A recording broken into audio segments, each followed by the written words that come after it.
வணக்கம். ஆகாஷ்வாணி புதுச்சேரி செய்திச் சுருக்கம் வாசிப்பவர் ஆதவன். புதுச்சேரியில் வசிக்கும் அனைத்து பிராந்திய ரேஷன் கார்டுதாரர்களுக்கும் தீபாவளி தொகுப்பு இலவசமாக வழங்கப்படும் என புதுச்சேரி முதலமைச்சர் திரு ரங்கசாமி அறிவித்திருந்தார். இத்திட்டத்தை கடந்த 17ஆம் தேதி தட்டாஞ்சாவடி திலாஸ்பேட்டையில் தொடங்கி வைத்தார். அதனைத் தொடர்ந்து காரைக்கால் பிராந்தியத்தில் உள்ள 64,000 ரேஷன் கார்டுதாரர்களுக்கு தீபாவளி இலவச தொகுப்பு வழங்கும் பணியை காரைக்காலில் கோவில்பத்து நியாய விலைக் கடையில் குடிமைப் பொருள் வழங்கல் மற்றும் உணவு பங்கீடுத்துறை அமைச்சர் திரு திருமுருகன் துவக்கி வைத்தார்.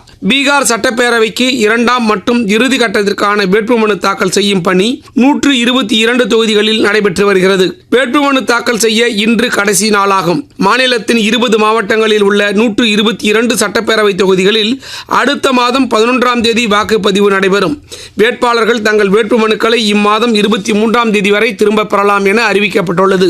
இதற்கிடையே 121 சட்டமன்ற தொகுதிகளுக்கான முதல் கட்ட தேர்தலுக்கான வேட்புமனுக்களை திரும்ப பெற இன்று கடைசி நாளாகும். கடந்த 4 நாட்களாக தமிழ்நாடு அரசு போக்குவரத்து கழகத்தின் சார்பில் இயக்கப்பட்ட 14,429 சிறப்பு பேருந்துகளில் 7,94,490 பேர் பயணம் செய்துள்ளதாக அம்மாநில போக்குவரத்து துறை அறிவித்துள்ளது.